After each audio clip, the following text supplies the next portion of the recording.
Assalamualaikum warahmatullahi wabarakatuh. Selamat pagi teman-teman MIPA kelas 11 MIPA. Semoga dalam keadaan sehat dan dilindungi oleh Tuhan. Berbeda dari minggu lalu, minggu ini saya akan menjelaskan materi tentang sistem gerak pada manusia.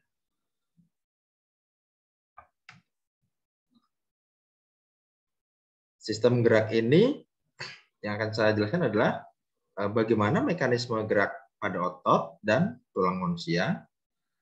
Kemudian, manakah yang termasuk alat gerak aktif dan alat gerak pasif.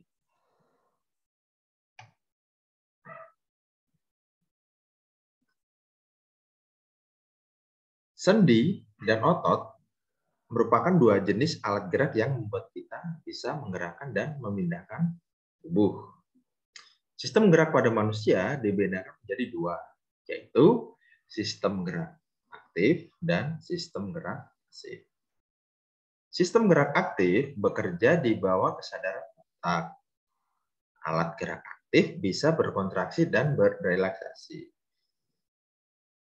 Pada tubuh manusia, contoh alat gerak aktif yang digunakan yaitu adalah otot. Sedangkan sistem gerak pasif sistem gerak pasif terdiri atas rangka yang disusun oleh tulang-tulang.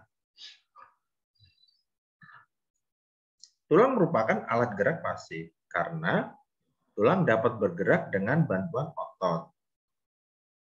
Sedangkan sendi termasuk ke dalam jenis alat gerak pasif yang dapat bergerak jika dibantu oleh otot.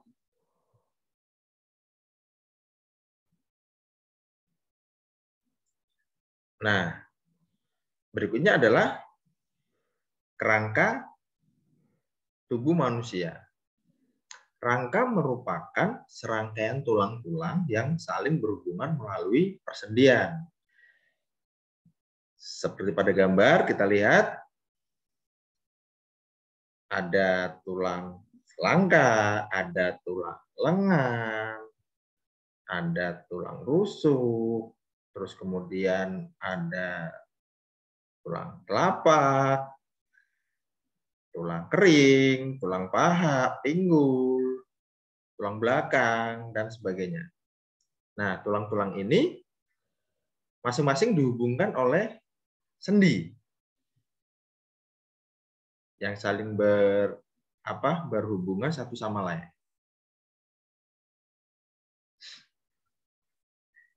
Rangka mempunyai fungsi antara lain. Yang pertama adalah memberi bentuk tubuh. Kemudian yang kedua menyokong berdiri tegaknya tubuh. Jadi rangka ini mempunyai peran penting dalam membentuk postur tubuh. Jadi kalau ada orang yang tegap, biasanya tulang belakangnya juga tegap. Begitu pula dengan orang yang bungkuk. Jadi, umumnya tulang belakangnya juga ikut membungkuk. Kemudian fungsi rangka berikutnya adalah tempat melekatnya otot. Kemudian melindungi organ-organ tubuh yang lunak, seperti tulang tengkorak melindungi otak. Tulang rusuk melindungi area dada, ada paru-paru, ada jantung, dan sebagainya. Kemudian berikutnya adalah fungsi rangka berikutnya melakukan fungsi gerak pasif. Seperti yang tadi disinggung di depan ya, bahwa rangka termasuk alat gerak pasif. Kemudian berikutnya adalah tempat pembentukan sel-sel darah. Biasanya berada di tulang belakang. Kemudian yang terakhir ada tempat penyimpanan mineral dan lemak. Nah, Berikutnya adalah macam-macam tulang berdasarkan bentuknya.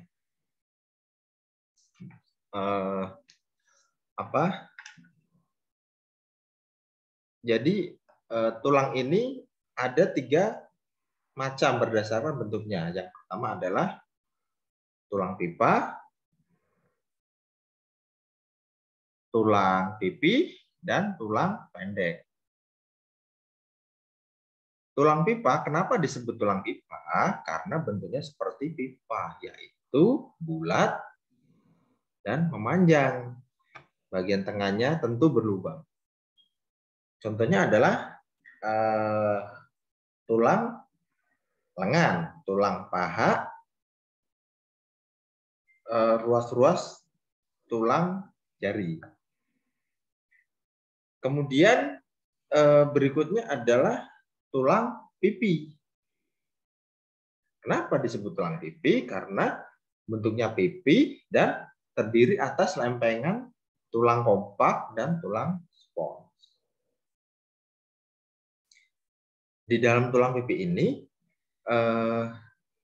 berisi sumsum merah. Sumsum merah ini berfungsi sebagai tempat pembuatan sel-sel darah merah dan darah putih. Contohnya adalah tulang rusuk, tulang dada, dan tulang belikat. Kemudian yang ketiga adalah tulang pendek. Kenapa disebut tulang pendek? Karena bentuknya bulat dan pendek. Tulang pendek ini sering disebut sebagai ruas tulang. Di dalamnya berisi sumsum merah, sama seperti tulang pipi tadi. Nah, contoh tulang pendek ini ada di tulang punggung, tulang belakang ya, vertebrata. Terus kemudian pada pergelangan kaki, pergelangan telangan, telapak kaki dan telapak tangan dan sebagainya. Kemudian macam-macam tulang berikutnya adalah berdasarkan zat pembentuknya. Nah, yang pertama adalah tulang rawan. Tulang rawan ini dia tersusun oleh sel-sel tulang rawan atau kondrosit yang menghasilkan matriks. Kemudian sifat dari tulang rawan ini dia itu lentur. Jadi tidak kaku ya, melainkan dia lentur. Seperti daun telinga, terus kemudian tulang hidung. Kemudian berikutnya adalah tulang sejati atau osteon. Tulang sejati ini tersusun atas sel-sel tulang atau osteosit mengeluarkan matriks yang mengandung zat kapur dan fosfor sehingga menjadi keras dan tidak lentur. Kebalikan dengan tulang rawan, jika tulang sejati ini dia keras, terus kemudian tidak lentur. Tulang sejati terdiri atas tulang spons dan tulang keras. Ya, jadi kalau kita pernah melihat tulang sapi yang dipotong, nah itu dia seperti di tengahnya itu seperti kayak karang ya, spons itu. Nah, itu dinamakan tulang sejati. Berikutnya adalah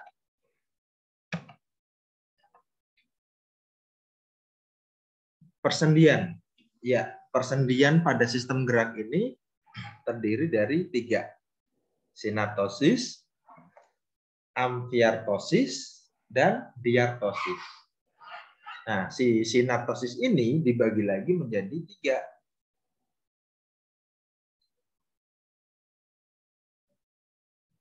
3. Yaitu yang pertama adalah sinkondrosis, yang kedua simbriosis, yang ketiga sinostosis.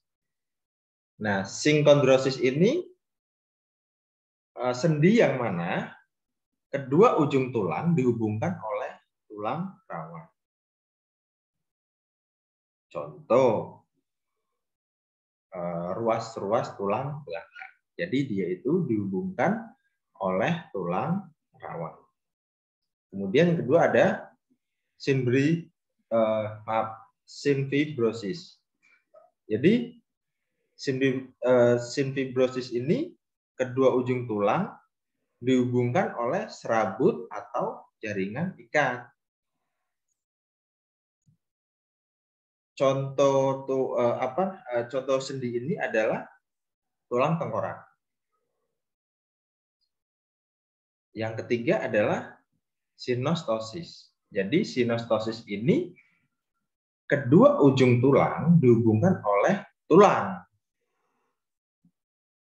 Contoh tulang panggul, terus tulang siku, sendi siku. Jadi kedua ujung tulang ini dihubungkan oleh tulang juga. Nah, berikutnya ada amfiartosis. Amfiartosis ini merupakan hubungan antar tulang oleh jaringan kartilago sehingga memungkinkan terjadinya sedikit gerakan. Contohnya adalah tulang rusuk. Jadi tulang rusuk ini dia dihubungkan oleh jaringan kartilago sehingga dia itu bergerak namun tidak bebas gitu. Sedikit sekali bergerak.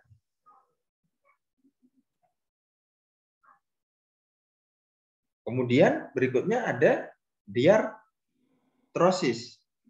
Nah, diartrosis ini adalah hubungan antar tulang yang satu dengan yang lain yang tidak dihubungkan oleh jaringan. Sehingga memungkinkan terjadinya gerakan tulang yang bebas. Nah,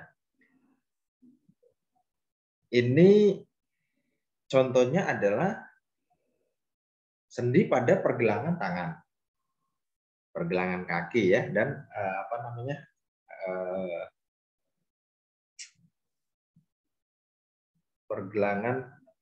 sendi pada lutut. Nah, dia itu tulang dengan tulang, namun tidak oleh jaringan. Jadi dia bisa bergerak dengan bebas, berbeda dengan amfiartrosis. Dia tidak bisa bebas karena ada jaringan kartilagonya. Sedangkan diartrosis ini dia tidak ada. Nah, berikutnya gangguan dan kelainan. Tulang dan otot juga bisa mengalami gangguan. Nah, yang pertama adalah kita ke gangguan pada sistem sendi. Yang pertama biasanya itu ada dislokasi. Dislokasi ini terjadi karena pergeseran tulang penyusun sendi dari posisi awal karena jaringan ligamen yang sobek. Nah, dislokasi ini biasanya sering terjadi pada atlet-atlet yang berkompetisi ya, seperti pemain bola, pemain voli, ya kan, yang melakukan olahraga berat, ini rawan untuk dislokasi. Kemudian yang kedua adalah terkilir. Terkilir ini merupakan kondisi ketika ligamen sendi terganggu karena gerakan yang tiba-tiba. Biasanya terkilir dapat menyebabkan rasa sakit disertai peradangan pada bagian sendi. Nah, umumnya terkilir ini disertai dengan bengkak. Kalau orang kampung biasanya diurut ya, tapi sebaiknya sih ke dokter.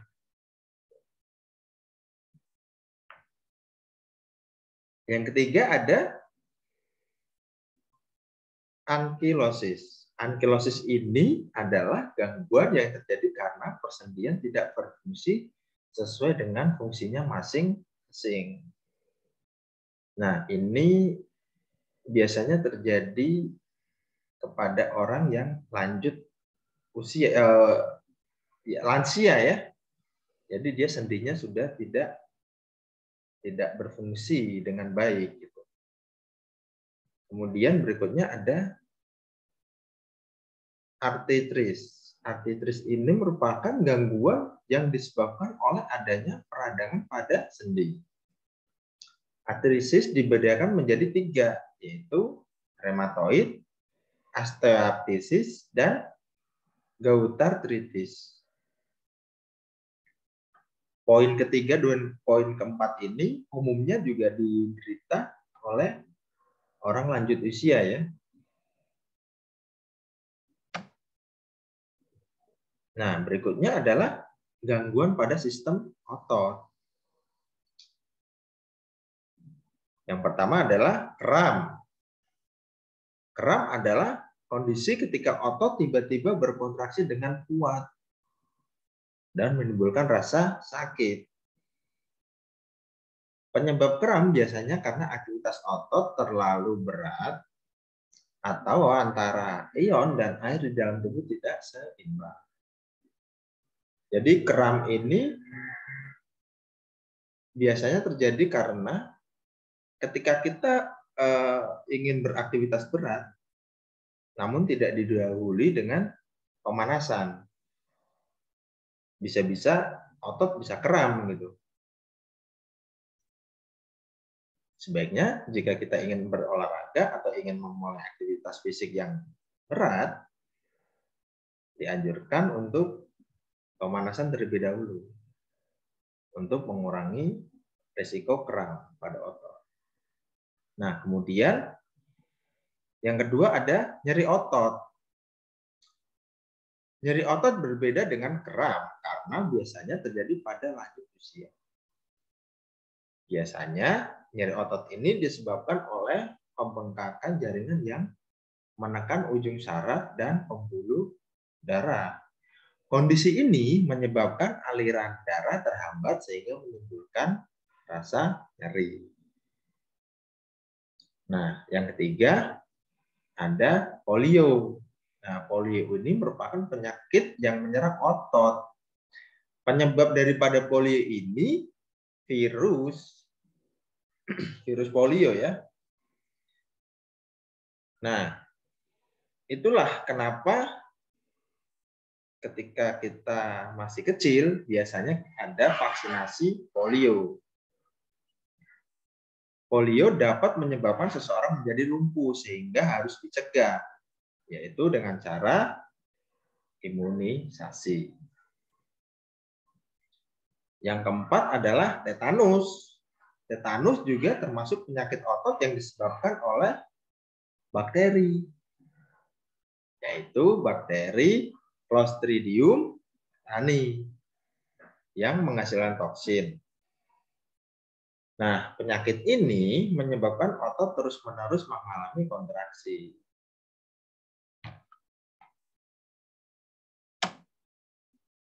Nah, sampai di sini